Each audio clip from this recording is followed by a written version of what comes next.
예, 안녕하세요. 오늘 계속해서 창세기 공부하겠습니다. 예, 오늘은 저희가 창세기 35장 1절부터 8절을 살펴보도록 하겠습니다. 먼저 잠깐 기도하겠습니다. 하나님 아버지, 주님께서 주신 말씀으로 인해서 감사드립니다. 이 말씀을 통해 저희가 생각을 새롭게 변화를 받을 수 있도록 도와주시기 원합니다. 예수님의 이름으로 기도드렸습니다. 아멘. 예, 창세기 35장 1절부터 8절을 먼저 한번 쭉 읽고 그 다음에 이것을 저희가 한번 영적으로 또 적용해 보도록 하겠습니다. 하나님께서 야곱에게 이르시되 일어나 베델로 올라가서 거기 거하며 내가 내 형 에서의 얼굴을 피하여 도망하던 때에 내게 나타났던 하나님에게 거기서 제단을 쌓아라 하시니 그때 야곱이 자기 집안 사람들과 자기와 함께한 모든 자에게 이르되 너희 가운데 있는 이방 신들을 내버리고 정결하게 하고 옷을 갈아입으라. 우리가 일어나 베델로 올라가자. 나의 고난의 날에 내게 응답하시고 내가 가던 길에서 나와 함께 하신 하나님께 내가 거기서 제단을 쌓으려 하노라 하매 그들이 자기들의 손에 있던 모든 이방신과 자기들의 귀에 있던 모든 귀고리를 야곱에게 주니 야곱이 그것들을 세겜 옆에 상수리나무 밑에 숨겼더라. 그들이 이동할 때 그들의 사방 도시들 위에 하나님의 두려움이 임함으로 그들이 야곱의 아들들을 추격하지 못하였더라. 이와 같이 야곱과 또 그와 함께한 모든 사람이 가나안 땅에 있는 루스 곧 베델에 이르렀으며 그가 거기서 제단을 쌓고 그곳을 엘 베델이라 불렀으니 이는 그가 자기 형의 얼굴을 피하여 도망할 때 하나님께서 거기서 그에게 나타나셨기 때문이더라. 그러나 리브가의 유모 드보라가 죽음에 그녀를 베델 아래에 있는 상수리나무 밑에 묻고 그것의 이름을 알론 바굿이라 하였더라. 예, 이 창세기 28장에서 야곱은 베델에서 하나님을 만나게 되죠. 거기서 하나님의 음성을 들었고 하나님을 만나게 됩니다. 이것을 영적으로 적용해 보면 오늘날 예수 그리스도를 만나게 되어 구원받고 다시 태어난 것에 견줄 수가 있겠죠.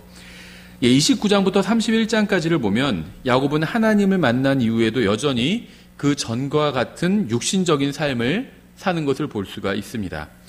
그는 하나님을 만난 후에도 여전히 자기의 생각과 의지대로 살았습니다. 그의 삶의 원동력은 자기 자신 또 자기애였습니다. 그는 항상 자신의 안위와 이익만을 생각했습니다. 그는 오직 자신만을 위해서 살았죠. 오늘날 교회에도요, 구원은 받았지만 여전히 오직 자신만을 위해서 사는 사람들이 굉장히 많아요. 복음을 듣고 지옥이 아닌 하늘나라를 선택했고요. 예수 그리스도를 자신의 구원자로 받아들였지만 여전히 이기적인 동기와 목적으로만 살고 성경이 무엇이라고 말씀하시는지 또 하나님께서 내가 무엇을 하기 원하시는지 전혀 신경 쓰지 않고 살아갑니다. 이렇게 예수님을 만나서 구원을 받았지만 오직 자신만을 위해서 사는 사람들이 오늘날 교회에 넘쳐납니다. 이들은 구원은 받았지만 성령님을 따라 걷지 않고 육신을 따라 걷고 있는 겁니다. 창세기 32장에서 하나님께서 오셔서 야곱과 씨름을 하셨죠. 하나님께서는 결국 그의 넓적다리를 쳐서 절뚝거리게 하셨습니다. 이때부터 야곱은 이전에 자기가 걷던 방식으로 걸을 수 없게 되었습니다. 이제 야곱은 자신의 방식대로 살 수 없음을 깨닫게 되었어요.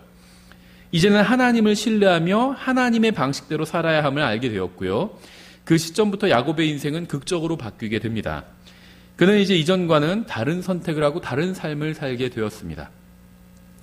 이 창세기 33장에서 세상적이고 육신적인 형제인 에서가 야곱을 만나러 오죠. 그는 야곱에게 자신과 함께하자고 제안했지만 야곱은 그의 제안을 거부했습니다. 창세기 34장에서 야곱의 가족의 비극이 일어나게 되죠. 다나가 강간당하게 되는 사건이죠. 이러한 고난은요, 야곱으로 하여금 이전의 세상적인 방식으로 돌아가고자 하는 그런 유혹을 느끼게 합니다. 하지만 이제 야곱은 이전의 야곱이 아니었죠.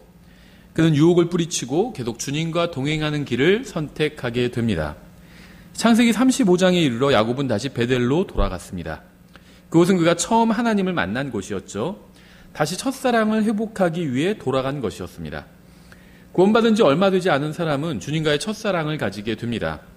이때에는 아직 성경을 충분히 잘 알지는 못하지만 진심으로 주님을 위해서 무엇인가를 하게 되죠.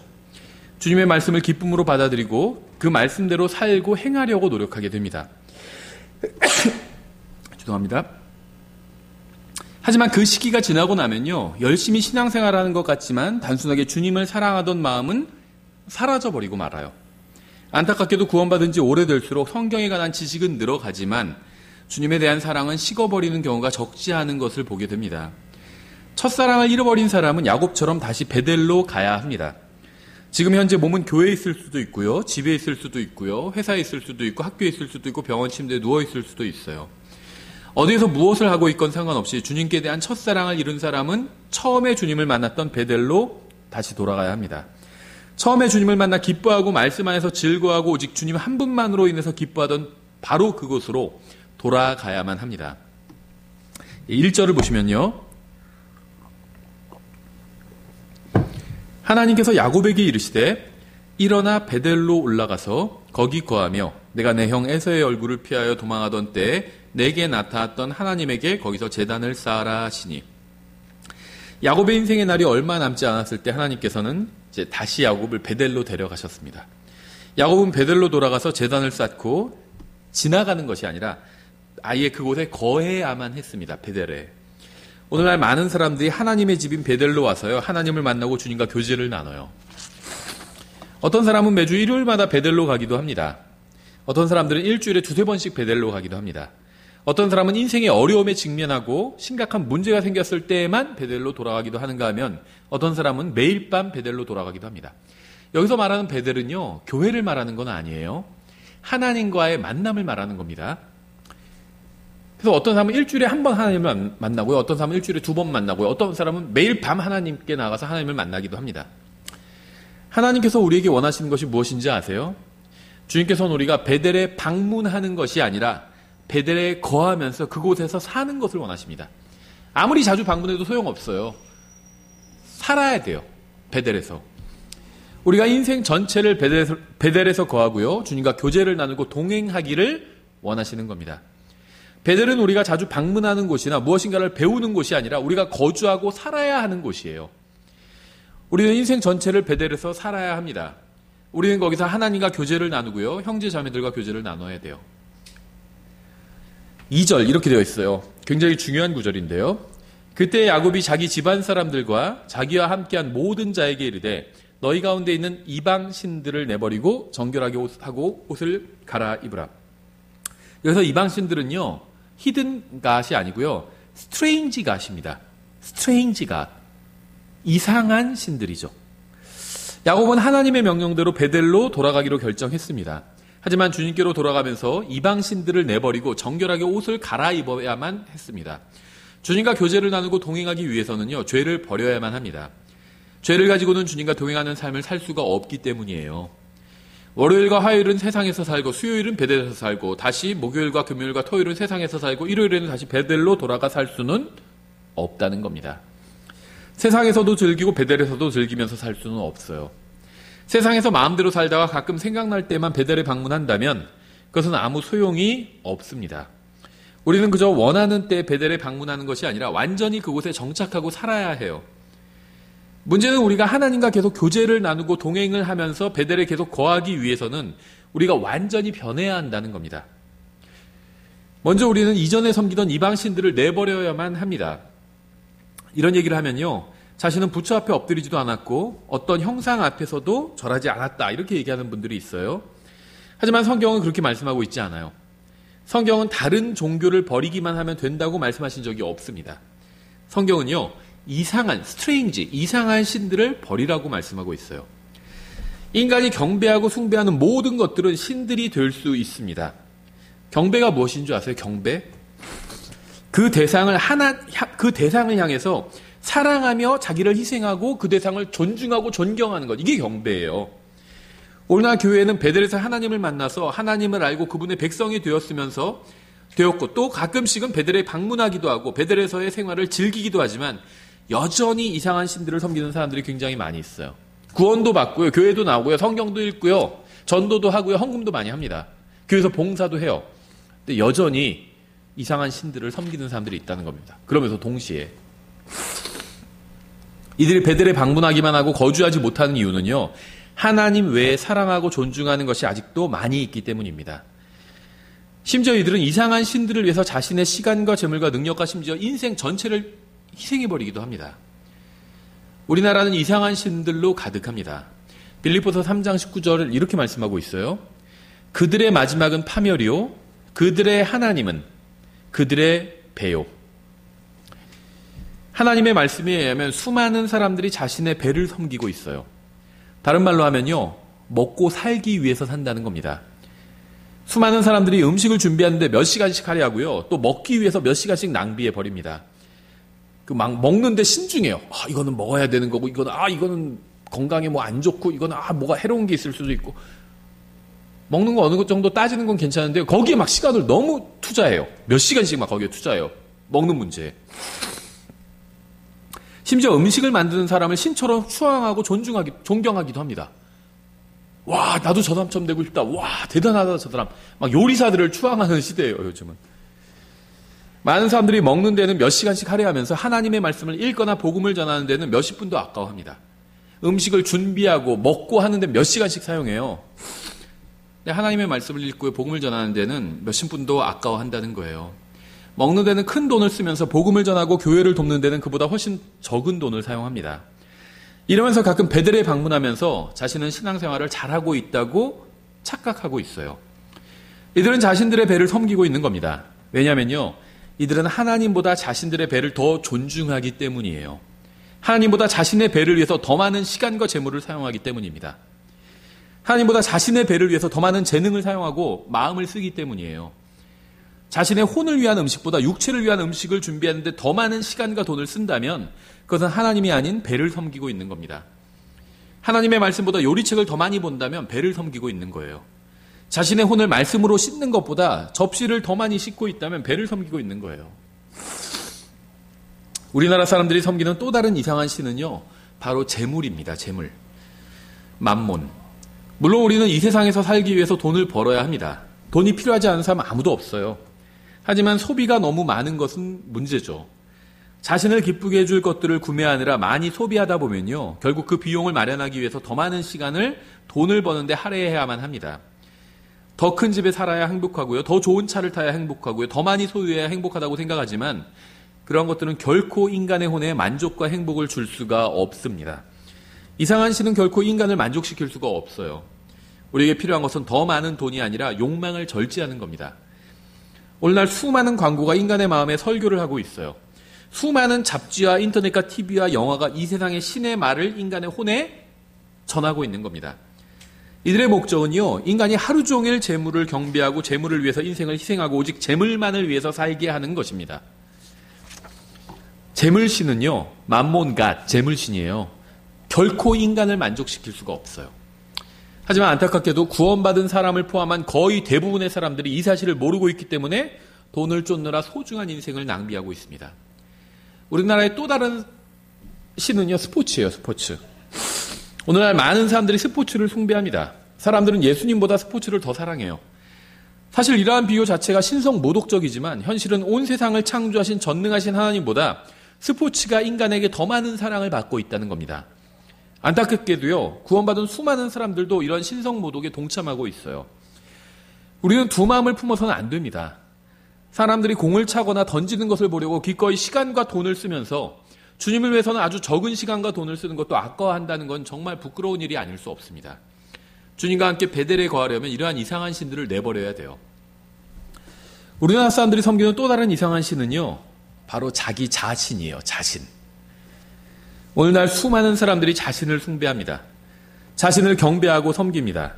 이 세상 그 무엇보다 자신을 사랑하고 자신을 위해서 모든 것을 희생합니다. 심지어 구원받았다고 하는 사람들조차 교회나 하나님이나 성경을 욕하는 것은 참아도 자신을 욕하는 것은 참지 못해요. 교회나 하나님이나 성경에 불이익이 가는 것은 참아도 나한테 불이익이 가는 것은 못 참는다는 거예요. 왜냐하면 자신을 가장 사랑하고 자신을 섬기고 있기 때문입니다. 자신을 사랑하고 섬기고 숭배하는 사람은 이 세상의 모든 것이 자신을 위해서 움직여야 된다고 생각합니다. 목사도 나를 위해서 움직여야 되고 교회 성도들도 다 형제자매들도 나를 위해서 움직여야 된다고 생각해요. 다른 모든 사람들이 다 자기를 위해서 움직여야 된다고 생각합니다. 심지어 하나님도요, 나를 위해서 움직여야 된다고 생각합니다. 내가 하나님께 구했는데 하나님께서 들어주시지 않으면 화를 내는 거예요. 하나님 왜 나를 위해서 일하지 않아요? 하면서 내가 그만큼 헌금 내고 그만큼 성경 읽고 그만큼 전도했으면 나를 위해서 하나님이 일해야지. 이러면서 하나님께도 대드는 거예요. 야곱은 우리가 하나님의 집인 베델로 돌아가 거하기 위해서는 먼저 이상한 신들을 버려야 한다고 말했어요. 이상한 신들을 계속 가지고 있는 한 어디에 있건 상관없이 하나님과 교제를 나눌 수도 없고요. 동행할 수도 없기 때문입니다. 모든 사람은 종교적이고 신을 섬기고 있어요. 사람들은 재물과 자신의 배와 자기 자신이란 신을 섬기고 있습니다.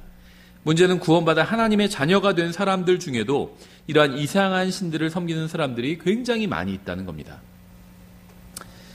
계시록 20장 11절 12절 이렇게 말씀하고 있어요. 또 내가 크고 흰 왕자와 그 위에 앉으신 분을 보니 땅과 하늘이 그분의 얼굴을 피하여 물러가고 그것들의 자리가 보이지 아니하더라. 또 내가 보며 죽은 자들이 작은 자나 큰 자나 할 것 없이 하나님 앞에 서 있는데 책들이 펴져 있고 또 다른 책이 펴져 있었으니 곧 생명책이라. 죽은 자들이 자기 행위들에 따라 책들에 기록된 그것들에 근거하여 심판을 받았더라. 대단한 사람이건 형편없는 사람이건 상관없이 모든 사람이 하나님 앞에 서게 될 것입니다. 출애굽기 20장 3절 이렇게 말씀하고 있죠. 너는 내 앞에 다른 신들을 두지 말라. 하나님께서는 다른 신도 주님 앞에 두지 말라고 말씀하셨어요. 모든 사람이 다 하나님 앞에 서게 될 것인데요. 사람들이 하나님 앞에 다른 신을 두지 말라고 말씀하셨습니다. 하지만 우리는 주님을 첫째 자리에 두기만 한다면 다른 신을 좀 섬기는 것은 문제가 없다고 생각합니다. 계시록 20장에서 말씀하시는 것처럼 인간은 하나님 앞에 서게 될 것인데 만일 인간이 다른 신을 섬긴다면 그것은 하나님 앞에 다른 신을 두는 것과도 같습니다. 다른 신을 몇 번째 자리에 두느냐는 중요하지 않아요. 다른 신은 아예 하나님 앞에 두어서는 안 됩니다. 저는 지금 구원받는 것에 관해서 말하고 있는 것이지 주님과 그러니까 구원받는 것에 관해서 말하고 있는 것이 아니라 주님과 교제를 나누고 동행하는 것에 관해서 말하고 있는 거예요. 구원은 공짜로 받아요. 근데 주님과 교제를 나누고 동행하는 것은요, 공짜로 이루어지는 일이 아니에요. 대가를 치러야 돼요. 이상한 다른 신들 다 내버려야 됩니다. 서로 완전히 다른 거예요. 구원받는 것과 성장하는 것은 다릅니다. 전 지금 성장에 관해서 말씀드리고 있는 거예요. 이사야서 44장 6절 이렇게 말씀하고 있죠. 이스라엘의 왕인 주 곧 그의 구독자인 만군의 주가 이같이 말하노라. 나는 처음이요 나는 마지막이니라. 나 외에 다른 신이 없느니라. 만군의 주님께서는 구속자가 되기도 하시죠. 오직 그분만이 처음과 마지막이시고요. 그분 외에는 다른 신이 없습니다. 7절 내가 오래된 백성을 정한 이래로 누가 나처럼 그 일을 불러오고 밝히 알리며 또 나를 위하여 차례대로 그것을 제시하겠느냐. 그들은 지금 임하고 있고 또 앞으로 임할 일들을 저들에게 보일지니라. 너희는 두려워하지 말고 무서워하지 말라. 내가 그때부터 내게 말하여 그것을 밝히 알리지 아니하였느냐. 너희는 곧 나의 증인이니라. 나 외에 신이 있느냐? 참으로 신은 없나니 나는 다른 신을 알지 못하노라. 하나님 외에는 다른 신이 없습니다. 9절 새긴 형상을 만드는 자들은 다 헛되며 그들이 기뻐하는 것들은 유익을 끼치지 못하리니 그것들이 그들의 증인이로다. 그것들은 보지도 못하고 알지도 못한지 그들이 부끄러움을 당하리라. 누가 신을 만들거나 새긴 형상 곧 아무 것에도 유익을 끼치지 못하는 형상을 부어 만들었느냐. 보라 그의 모든 동료들이 부끄러움을 당하리라. 그 기술자들 곧 그들은 사람일 뿐이라. 그들이 다 함께 모여 서 있게 하라. 그리할지라도 그들은 두려워하며 함께 부끄러움을 당하리로다. 대장장이는 부집개로 숯 가운데서 일하고 쇠망치로 그것의 모양을 내며 자기 팔의 힘으로 그것을 가공하나 참으로 배가 고프면 그의 힘도 없어지고 물을 마시지 아니하면 그가 활기를 잃는도다. 사람이 새겨 만든 것을 보고 경배하고 숭배하고 머리를 숙이는 것은 대단히 어리석은 짓이죠. 계속해서 13절 목수는 자기 자를 펴서 재고 줄로 그것을 표시하며 대패로 그것을 꼭 맞게 다듬고 양각기로 그것을 표시하며 사람의 모양대로 사람의 아름다움을 따라 그것을 만들어 집에 두게 하고 또 자기를 위해 백향목을 베며 편백나무와 상수리나무를 취하여 그것들을 자기를 위해 숲의 나무들 가운데서 강하게 하느니라. 그가 물풀의 나무를 심으면 비가 그것을 자라게 하느니라. 그러면 그 나무는 사람을 위한 땔감이 되리니 사람이 그 나무를 취하여 자기 몸을 따뜻하게도 하고 참으로 거기에 불을 붙여 빵을 굽기도 하는도다. 참으로 그가 신을 만들어 그것에게 경배하기도 하며 그것으로 새긴 형상을 만들고 거기에 엎드리기도 하는도다. 또 그가 그것의 일부를 불에 태우며 그것의 일부로 고기를 삶아 먹고 고기를 굽기도 하며 자기 배를 불리며 참으로 그가 자기 몸을 따뜻하게 하고 이르기를 따뜻하다 내가 불을 보았구나 하면서 그것의 나머지로 신 곧 자기의 새긴 형상을 만드니라.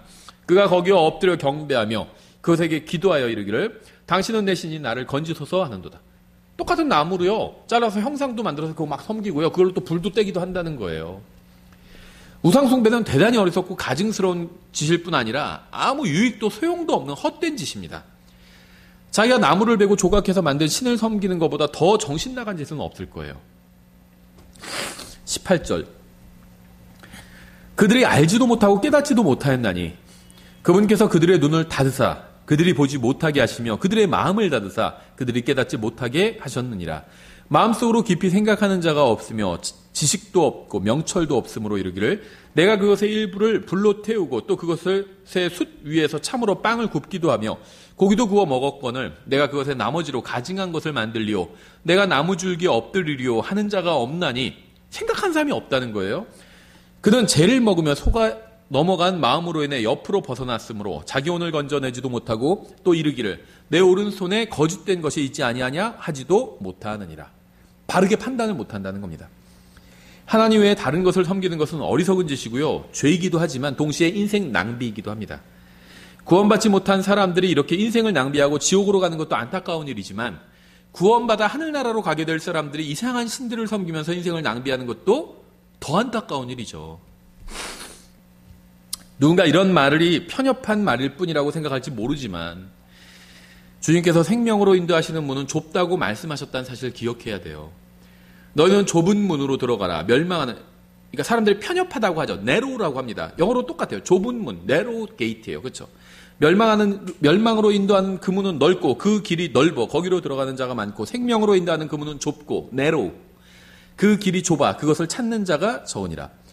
사람들에게 진실을 말해주고 살 수 있도록 해주는 것은 편협한 것도 아니고 잔인한 것도 아닙니다. 의사가 환자에게 그의 병에 관해서 진실을 말해주고 고칠 수 있는 길을 제시해 주어야 하는 것처럼 구원받은 사람도 멸망으로 가고 있는 이 세상 사람들에게 진실을 말해주고 피할 수 있는 길을 알려주어야 합니다. 여호수아서 24장 14절에서도 중요한 얘기가 나오죠. 이렇게 되어 있어요. 여호수아가 백성들에게 설교하는 장면이죠. 그러므로 이제 주를 두려워하며 성실함과 진실함으로 그분을 섬기라. 너희 조상들이 강 저편과 이집트에서 섬기던 다른 신들을 제거하고 너희는 주를 섬기라. 만일 주를 섬기는 것이 너에게 나쁘게 보이거든 너희 조상들이 강 저편에서 섬기던 신들이든지 혹은 너희가 거하고 있는 땅의 아모리 족속의 신들이든지 너희가 섬길 자를 너희를 위해 이날 택하라. 그러나 나와 내 집으로 말하건대 우리는 주를 섬기겠노라 하매. 사람들은 이상한 신들을 섬기고 있어요. 사람들이 보기에는 오직 주님만 섬기는 것이 오히려 이상하게 보이고 편협하고 독선적으로 보일 수도 있어요. 하지만 성경이 사실이고 하나님께서 정말 존재하신다면 하나님을 섬기지 않고 이상한 신들을 섬기는 것이야말로 인생 낭비일 뿐 아니라 대단히 어리석고 위험한 짓입니다. 여호수아는 지극히 성경적이고 현명하게도 주님을 섬기는 것을 선택했습니다.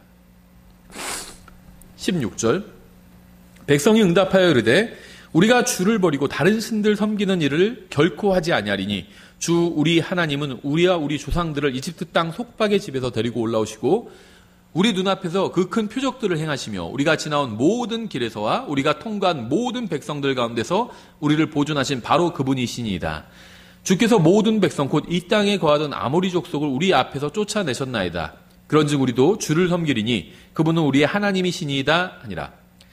백성은요 우리처럼 정답이 무엇인지 머리로 알고 있었습니다. 그래서 마음에도 없는 정답을 지금 입술로 술술 얘기하고 있는 거예요.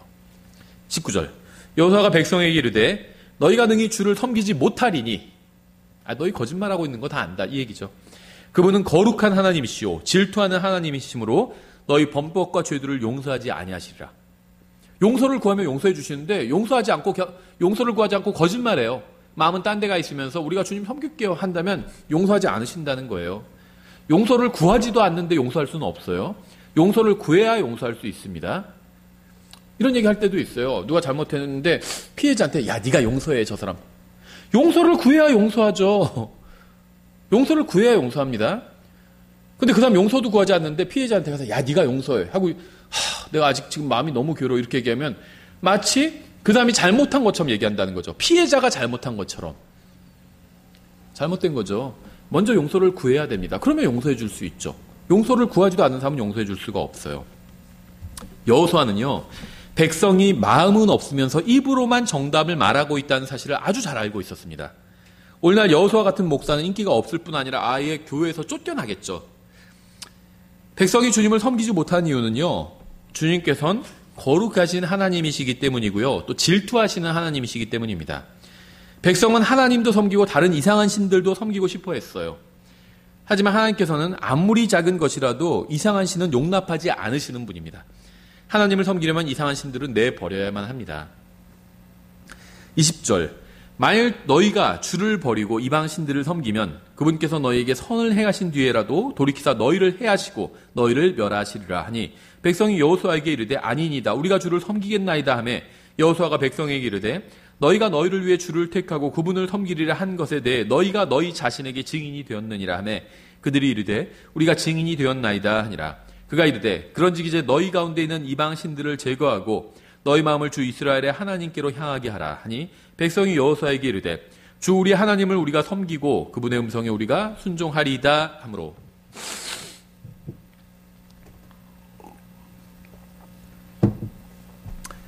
여호수아는요, 백성이 진실한 마음으로 주님 앞에 나오도록 도와주고 있는 겁니다. 그는 백성을 사랑했고 진심으로 그들을 위해서 염려했어요.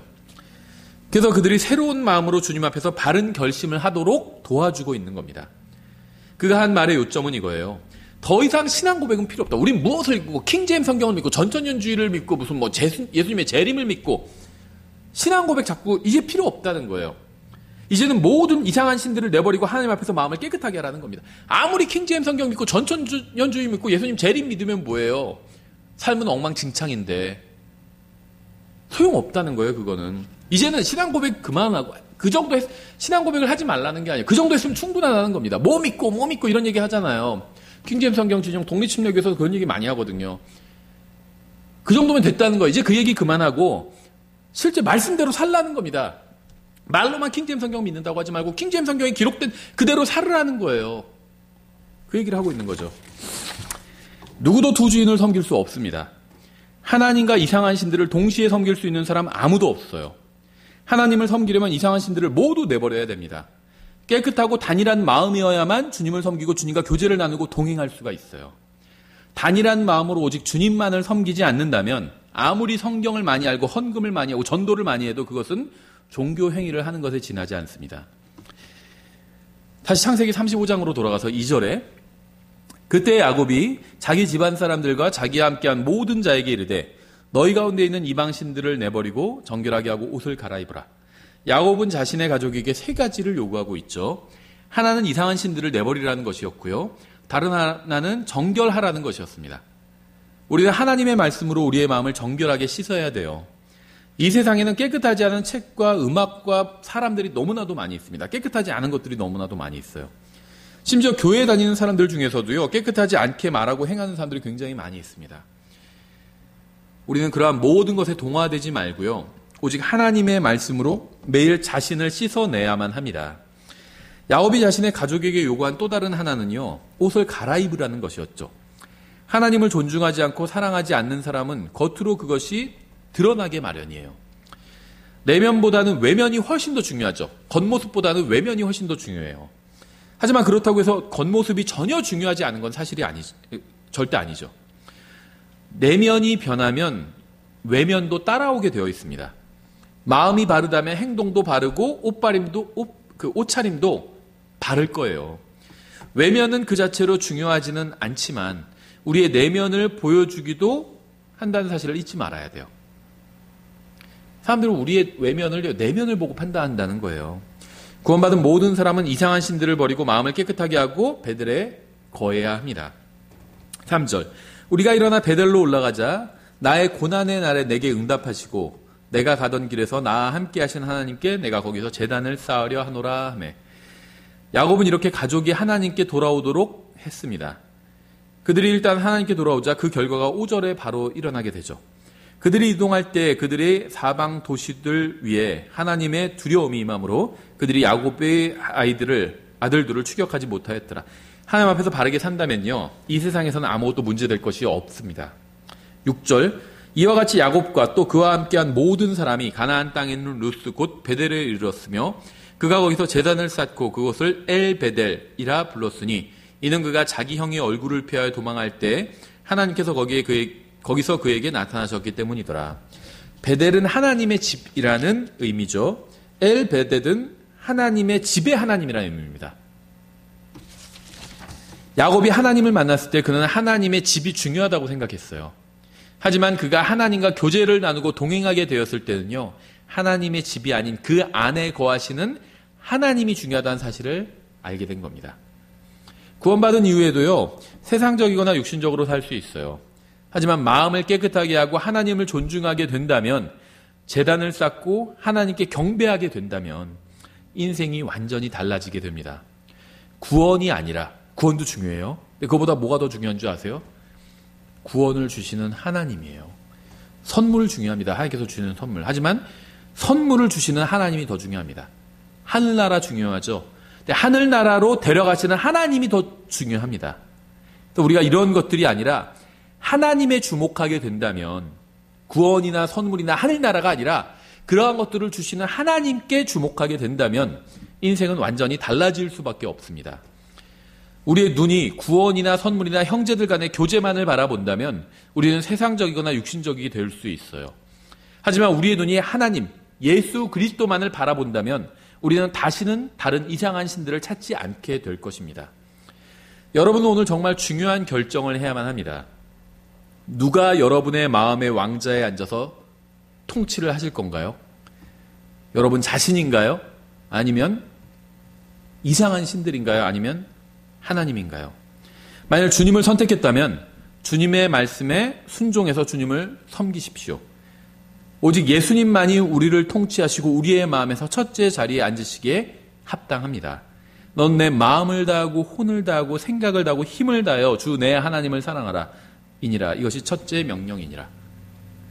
말로만 예수님을 선택했다고 하지 말고 예수님을 정말 선택했다면 그 말씀대로 살아야 된다는 거죠. 그 말씀에 순종해야 한다는 겁니다. 여기까지 저희가 간략하게 살펴봤습니다. 감사합니다.